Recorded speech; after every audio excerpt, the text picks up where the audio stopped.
कि तूने नफरत का जो बाजार सजाया हुआ है, क्या कहना बाबा। तू ये कहता है मुसलमान पराया हुआ है। हाय हेलो फ्रेंड्स, नमस्ते, आदाब, सत श्री अकाल, अस्सलाम वालेकुम। कैसे हैं आप सब? आई होप आप सब बहुत अच्छे होंगे। मैं भी बहुत बढ़िया हूँ। तो friends, welcome back to my YouTube channel. So friends, आज हम जिस वीडियो पे रिएक्ट करने वाले हैं वो एक बहुत ही इमोशनल वीडियो होने वाली है। अजमेर शरीफ में जो हो रहा है वो तो आप सबको पता है, कोई ऐसा शायद ही होगा जिसको ना पता हो कि अजमेर शरीफ सुर्खियों में क्यों बना हुआ है और अजमेर शरीफ की बात हम बार बार वीडियोज में क्यों कर रहे हैं। क्योंकि अजमेर शरीफ में मंदिर होने का दावा किया गया, इसलिए अजमेर शरीफ को लेकर बहुत सारे लोग भावुक हुए और जिनकी श्रद्धा जुड़ी हुई है अजमेर शरीफ से, वो सच में बहुत ज़्यादा इमोशनल हो गए हैं। और इसी इमोशनल होके एक जो हमारे शायर हैं, उन्होंने एक बहुत ही प्यारी नज़्म पढ़ी है जिनका नाम है इमरान प्रतापगढ़ी। इन्होंने एक बहुत ही प्यारी नज़्म पढ़ी है अजमेर शरीफ पर। सच में ये नज़्म जब आप सुनोगे ना तो आपको रोना आ जाएगा। सच में मतलब इतने इमोशनल नज़्म है ये, सच में मतलब आँखों से आँसू टपकने लगेंगे आपके। तो चलिए दोस्तों, हेडफ़ोन्स लगा लीजिए और हम ये शुरू करते हैं। Friends, let's start the video. कि तूने नफरत का जो बाजार सजाया हुआ है, क्या कहना बाबा। तू ये कहता है मुसलमान पराया क्या हुआ बात है। है। और अब जो दो मिसरे हैं उन्हें सुनना। आजा दिल चीर के दिखलाऊं वतन का नक्शा, मेरा भारत मेरी सांसों में समाया हुआ है। एक दूजे के खून की रही प्यास तो लड़के दोनों ही बर्बाद हो जाएंगे। अलग मजहबों के लोग बैठे हैं। भारत जोड़ो मुशायरा है, दर्शनी लाल जी अध्यक्षता कर रहे हैं। इमरान एक नज्म सुनाता है कि पूछता है तिलक से वजू चीख कर। क्या बात है। या मीडिया के जो साथी हैं, कल जब खबर लिखना शुरू करेंगे तो मैं उनसे चाहूंगा कि प्रायोजित खबरों के बजाय इस तरह की चीजों को बढ़ावा देंगे तो शायद समाज में सौहार्द और बढ़ेगा। मैं पढ़ता हूं कि पूछता है तिलक से वजू चीख कर, क्या बात है।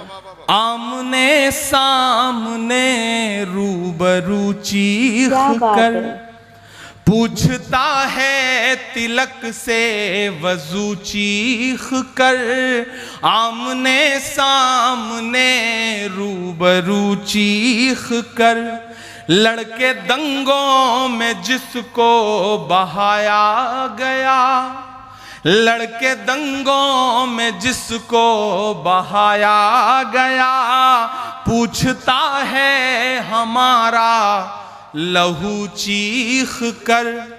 जब तेरा और मेरा, जब मेरा और तेरा, जब तेरा और मेरा एक ही रंग है, जब मेरा और तेरा एक ही रंग है, फिर बताओ भला किस लिए जंग है, फिर बताओ भला किस लिए जंग है।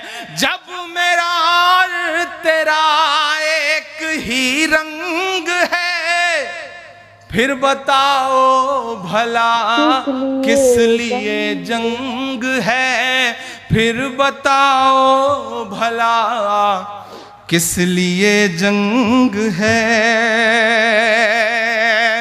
मैं सब समाज के जो जिम्मेदार लोग हैं उनको पुकारता हूं इन पंक्तियों में कि कौन कहता है आबाद हो जाएंगे, एक गुजरी हुई याद हो जाएंगे। कौन कहता है आबाद हो जाएंगे, एक गुजरी हुई याद हो जाएंगे। कौन कहता है आबाद हो जाएंगे, एक दूजे के खून की रही प्यास तो लड़के दोनों ही बर्बाद हो जाएंगे। कि मेरे बिन तू अधूरा रहेगा सदा, तेरे बिन मैं अधूरा रहूंगा सदा। इस तरह से तेरा और मेरा संग है, फिर बताओ भला किस लिए जंग है, फिर बताओ भला किस लिए जंग है। भाई क्या पैगाम दिया जा रहा है। वाह वाह वाह। ये सा करता हूं, एक दुआया नज्म पढ़ता हूं। ये चारों तरफ एक बहस जब खड़ी की जा रही है, भारत इंडिया, इंडिया भारत, ऐसे में इमरान खड़ा होकर के एक नज्म सुनाता है। जी भाई। कि मेरा मस्कन मेरी जन्नत को सलामत रखना। अगला जो मिसरा है उस पे, इस दुआ पे आपका उठा हुआ हाथ और उसका संदेशा पूरे देश में जाएगा कि मेरा मस्कन मेरी जन्नत को सलामत रखना। ये मिसरा कौन पढ़ रहा है? इमरान पढ़ रहा है। कौन पढ़ रहा है? भारत का इमरान पढ़ रहा है कि मेरा मस्कन मेरी जन्नत को सलामत रखना। मेरे मौला मेरे भारत को सलामत रखना। मेरा मस्कन मेरी जन्नत को सलामत रखना। मेरे मौला मेरे भारत को सलामत रखना। मेरा मस्कन, पहला बंद पढ़ता हूं।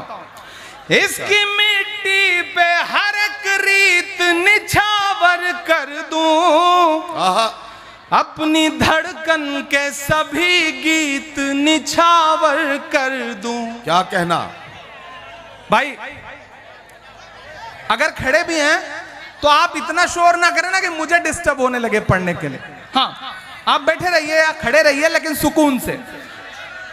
इसकी मिट्टी पे हर एक रीत निछावर कर दूं, अपनी धड़कन के सभी गीत निछावर कर दूं। गंगा जमुना तेरी लहरों की मुकद्दस धुन पर अपनी सांसों का मैं संगीत निछावर कर दूं। वाह वाह वाह वाह वाह वाह वाह। इस वतन से मेरी निस्बत को सलामत रखना। मेरे मौला मेरे भारत को सलामत रखना। मेरा मस्कन मेरी जन्नत को सलामत रखना। करौली वालों, बहुत जज्बाती होकर के मैं यहां खड़ा हूं। हाजी रुखसार ने बहुत खूबसूरत ये मुशायरा किया है। बहुत शुक्रिया, बहुत शुक्रिया, बहुत मोहब्बत है। मैं एक बंद पढ़ता हूं। यहां इस तरफ तमाम ऐसे चेहरे बैठे हैं मैं जिनकी पेशानी की झुर्रियों में पिछले 50 सालों का दर्द महसूस कर रहा हूं। मैं यहां खड़ा हूं, हर दिन वतन परस्ती का सबूत मांगते हुए तमाम लोग और इमरान प्रतापगढ़ी के ये मिसरे। थोड़ी देर के लिए मैं बिल्कुल आपकी खामोशी चाहता हूं। चौथे मिसरे पे मुझे दुआ मिलनी चाहिए आपकी। मैं पढ़ता हूं कि सोचता हूं तो मेरी आंख छलक जाती है। वाह। मुल्क से रूह का रिश्ता बड़ा जज्बाती है। वाह वाह वाह वाह वाह वाह वाह वाह वाह। मैं करौली में खड़ा होकर के एक अजीम शख्सियत को सलाम करना चाहता हूं, सैल्यूट करना चाहता हूं। मैं सैल्यूट करना चाहता हूं विराट कोहली को, जिसने आज क्या शानदार पारी खेली है और पड़ोसियों को बता दिया कि बाप तो बाप ही होता है। विराट कोहली को सलाम। लेकिन कभी कभी मेरा नाम इमरान है, मनिका यहां बैठी है, कभी कभी होता क्या है ना, फेसबुक के इनबॉक्स में, ट्विटर के इनबॉक्स में ऐसे ऐसे मैसेजेस आते हैं जब इस तरह के मैच होते हैं। मैंने तो कई साल से मैच देखना बंद कर दिया। संदेशे आते हैं कि आज तो मैच है, तुम तो उसी तरफ होगे क्योंकि तुम्हारा तो नाम भी इमरान है। बताओ कैसे लोग हैं। तो कभी कभी चिढ़ होती है, पहले गुस्सा आता था, अब क्या करता हूं कि पलट के एक तस्वीर भेजता हूं, कुछ लिखता नहीं हूं, इनबॉक्स में ही पलट के एक तस्वीर भेजता हूं और वो तस्वीर होती है कि हिंदुस्तान का एक शख्स हज करने गया है और वो खाना काबा के सामने खड़ा है और उसने वहां पर अपने हाथों में तिरंगा ले रखा है। मैं पलट के वो तस्वीर भेजता हूं और नीचे बस इतना लगता हूं कि हमसे वतन परस्ती का सबूत मांगने वाले मेरे भाई, हमने तो ऐसी जगहों पर भी तिरंगा फहराया है जहां तुम कदम भी नहीं रख सकते हो। तब मैं ये मिसरे पढ़ता हूं, क्या बात है यार, कि सोचता हूं तो मेरी आंख छलक जाती है, सोचता हूं तो मेरी आंख छलक जाती है, मुल्क से रूह का रिश्ता बड़ा जज्बाती है। वाह। और इस भीड़ में ऐसे बुजुर्ग भी हैं जिन्होंने अब तक एक भी मिसरे पे किसी को कोई दाद नहीं दी है। मैं उन्हें कसम देता हूं कि खामोश रह पाइएगा तो चौथे मिसरे पे खामोश रह लीजिएगा। इमरान बोल रहा है कि सोचता हूं तो मेरी आंख छलक जाती है, वाह वाह वाह। मुल्क से रूह का रिश्ता बड़ा जज्बाती है। मेरे आका ने मदीने में कहा था ये कभी, वाह। कि हिंद की सिमत से एक ठंडी हवा क्या बात है, क्या बात है। क्या बात है। वाह वाह वाह वाह वाह वाह वाह वाह। सोचता हूं तो मेरी आंख छलक जाती है, वाह वाह वाह। मुल्क से रूह का रिश्ता बड़ा जज्बाती है। मेरे आका ने मदीने में कहा था ये कभी, कि हिंद की सिमत से एक ठंडी हवा आती है। मेरे ईमां की अकीदत को सलामत रखना, वाह वाह। मेरे मौला मेरे भारत को सलामत रखना, मेरा मस्कन मेरी जन्नत को सलामत रखना। वाह वाह। करौली वालों,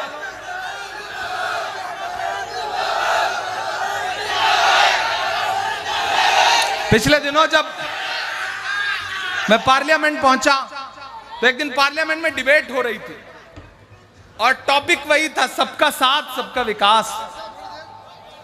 ठीक है, ठीक है, ठीक, कोई नहीं।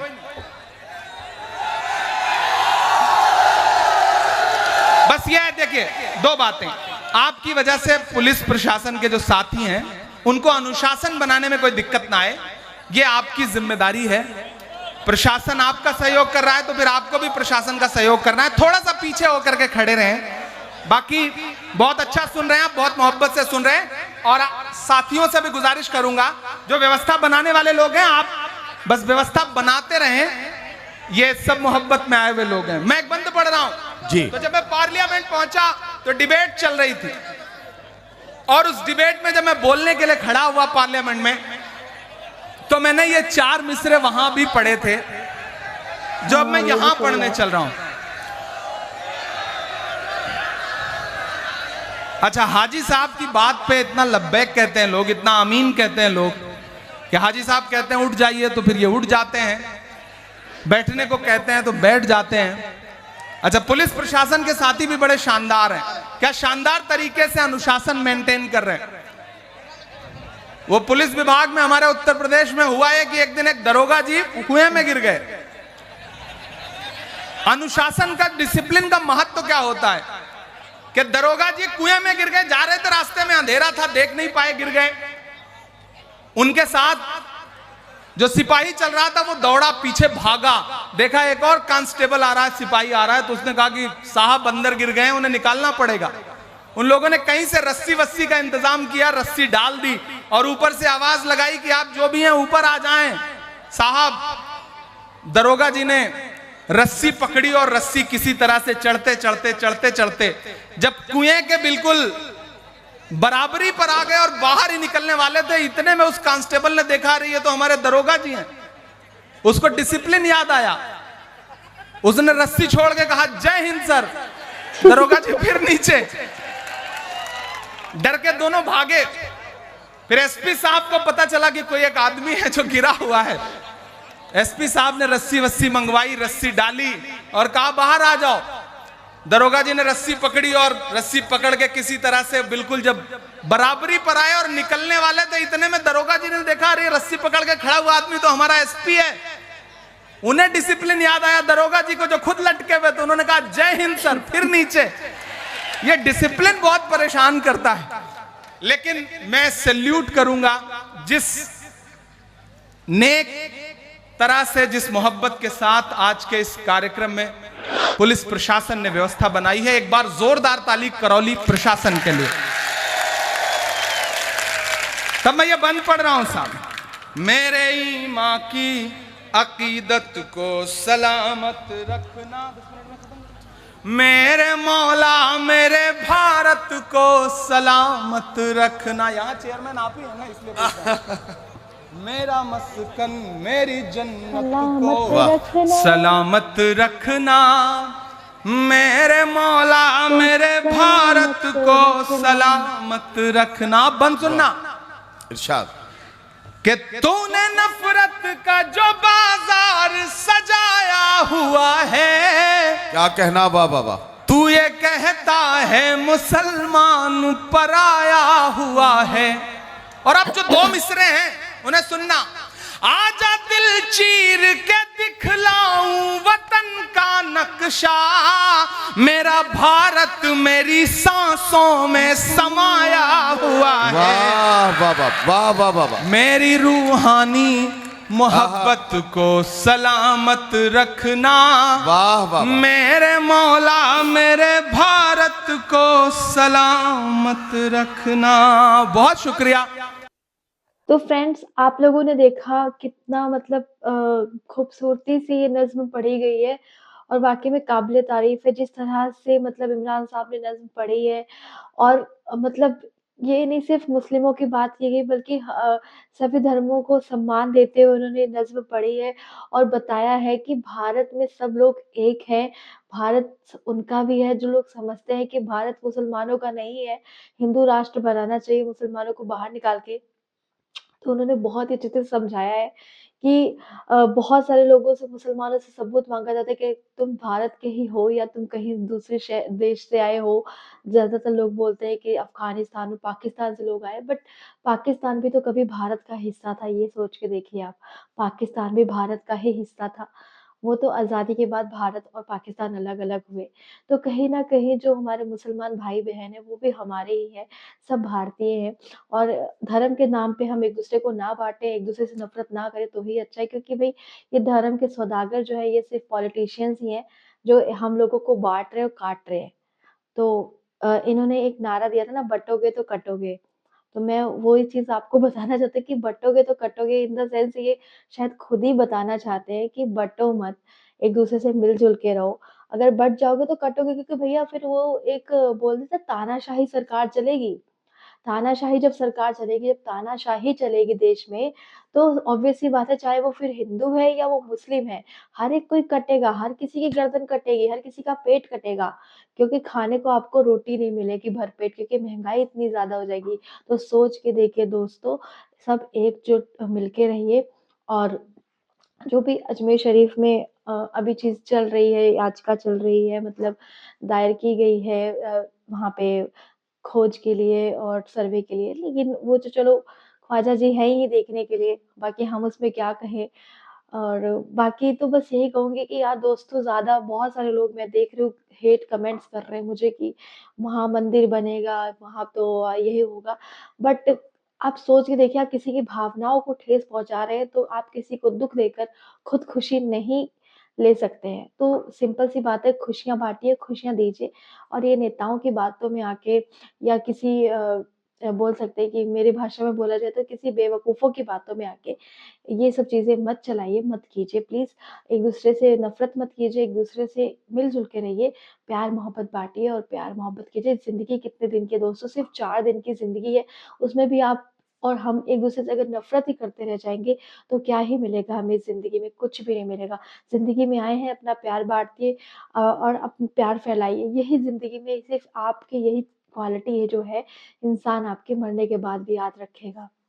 तो दोस्तों, इसी के साथ वीडियो को एंड करते हैं। अब हम आपको मिलेंगे नेक्स्ट वीडियो में। तब तक के लिए अल्लाह हाफ़िज़, दुआओं में याद रखिए। जय भारत, जय हिंद।